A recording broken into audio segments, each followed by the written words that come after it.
Hey guys, NEONVICE here. This time we are with Gaiaxis. Gaiaxis, yeah. And if you like our interviews and you want to help contribute, go to patreon.com/NEONVICE and you can find his pages. On SoundCloud, it's soundcloud.com/Gaiaxis and Bandcamp. So you have a new EP coming out. Can you tell us a little bit about it? Well, it's slated for release August 10th. And I have an album before this, but I just thought I might change it up and make an EP. It's a 5-track EP and a lot of electronic influence and rock influence as well. Cool. And so how do you do your recording? Well, my process is basically I'll lay down an electronic track that I think I like, and I'll just throw some drums over it and kind of just get a feel for it, you know. And sometimes I'll layer a guitar track over it too, just depending on how I feel about the track, and it'll take off from there. Cool. So your name is Gaiaxis. Where did you get the inspiration for it, and what does it mean?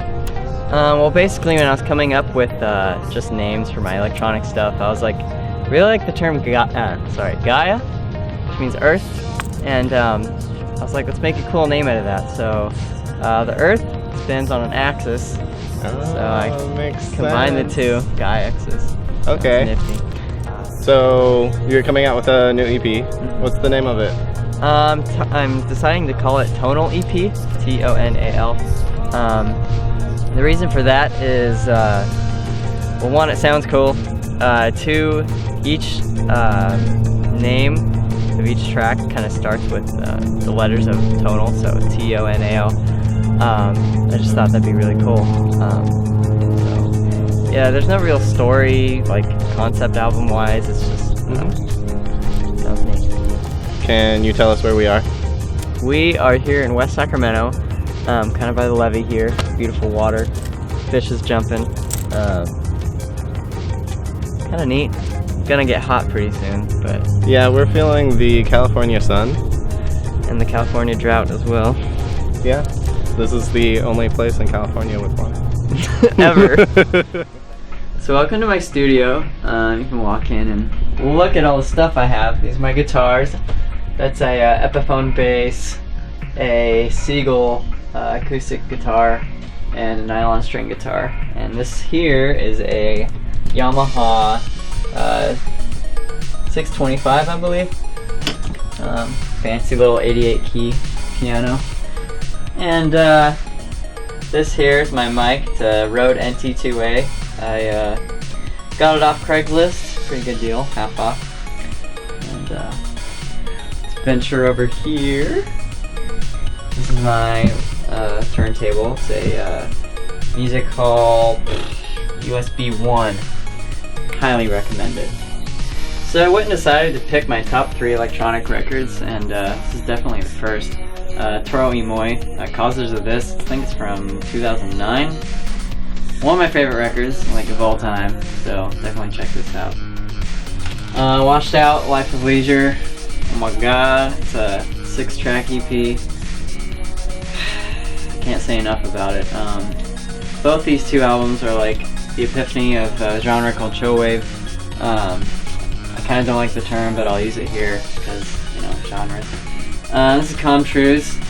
If you haven't heard of him, I mean, you probably live under a rock, or you're just really... So your new EP is a little bit different from your previous stuff. What are the differences? Well, basically, I used a lot more tape saturation in my last album, and you can really hear it. But in this album, it's kind of less apparent. You can almost not tell it's there, but it is. And I use way different drum kits. My last album, I used Korg's kit, I used Elisa's kit, and Boss kit. I think it's a DD5 or something. But this time around, I used kind of more sample drums, like specific hits that I found in like 80s tracks. So like a snare drum from one of Phil Collins' songs or something else. cut it and I'll use that snare. Maybe tweak it a little bit. So that and the kick drum as well. And you have a few different vocal styles on the EP as well. What are they inspired by? For me, I think a lot of inspiration comes from Washed Out. I really like that guy, Ernest Green. It's kind of more floaty vocals, and he uses a lot of like sustained notes. Like he'll just go for like a long time, and it'll just kind of layer over the track. So I in fact, the first track on my album kind of reflects that. So neat. Yeah. So this is where all the music happens, literally. Some of my gear is right here. These are Audio-Technica headphones. These monitors are the lower class JBL monitors, so they're the $300 pair. Great pair of monitors. I highly recommend it. My audio interface would be the Yamaha UR44. It's got 4 XLR inputs and 2 little headphone jacks, so if you and a buddy want to listen to your mixtape, you totally could. Really, really good interface. TV monitor. It's probably not healthy for my eyes, but you know, kind of gets the job done. And computer monitor. Good to go. For the various parts of building your track, what's your most and least favorite? For me, my favorite part is definitely coming up with the concept and just coming up with a cool synth sound and using that and layering vocals over it. Making lyrics is also fun too, but the tedious part is, you know, the mixing and the mastering and the polishing it up after it's all said and done, and it's really a pain in the ass. But And for the most part, you do it yourself? yeah, I am an audio engineer myself, so it's my field of expertise. So. Cool.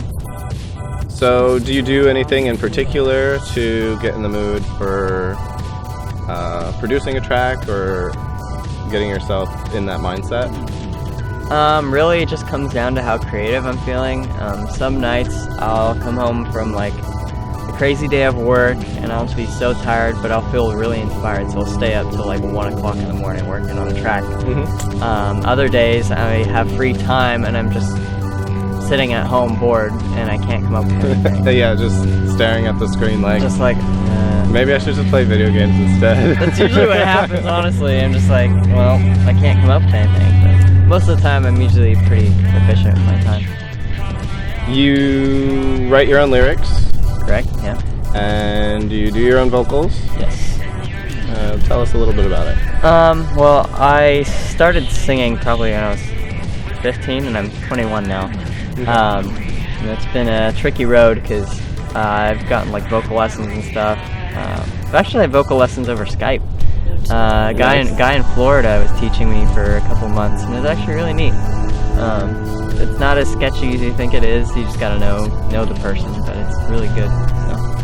And did he have a particular microphone that you had to buy? And No, not at all. He was just like, oh no, yeah, use the crappy like yeah, like a $20 webcam mic, and it worked. So must have done something right, you know? Yeah, I mean the vocals did come out good, so. So can you tell us about the lyrical content and themes of your upcoming EP? Mm-hmm. So this next EP is called Tonal EP, and it kind of explores different themes about life. First one is about television, kind of just coming home to your loved one and just not actually watching TV, but it's still on. Online is the next track. It's kind of about kind of a non-fictional story about just this girl that's kind of in love with, you know, Tumblr and all that stuff, and she kind of has a hard time. And the next track is called Nature, and it's about, it sounds really, really tropical, and nice. Birds in the background. It's actually a really cool track. Like we've got right now, if somebody can hear it. Yeah, maybe. We'll see. Next track is called Atlas, and that's about just exploring everywhere, going places, taking a light rail somewhere. which is always really fun. The last track is called Blessed. It's kind of just a cool little synthy track. It's about Blessed. So, yeah, that's pretty. I mean, no need to beat around the bush, you know. That's what it is. So. Yeah. Cool. But the beginning letter of each track spells out tonal. That's why I thought that'd be a cool idea. Cool. Yeah, it all pieces together into one, sort of. So now that we know a little bit about your EP, can you tell us where we can find it? Sure, you can find it Bandcamp. I'll be releasing it August 10th, and possibly Spotify. And I'll also be releasing it via cassette, actually. Cool. My good friend Roman of Coliseum Records. So we'll be able to find it on the Coliseum Records Bandcamp and on your own? Yep. So you have a music video related to this most recent EP that is coming out on August 10th. Can you tell us a little bit about it? Basically, I did it all myself. So what happened was my friend Erica, great photographer, so she took a trip to Japan, and I was like, hey, Erica, you know, take a bunch of cool shots from a light rail, from the train. So she has these amazing shots of like mountains and the ocean kind of covering it. So I used that in my music video, and it turned out really, really nice. So if you guys enjoyed our interview with Gaiaxis, if you could go to patreon.com/NEONVICE to help support us and any other musicians that we end up interviewing. And you can also find his page in the description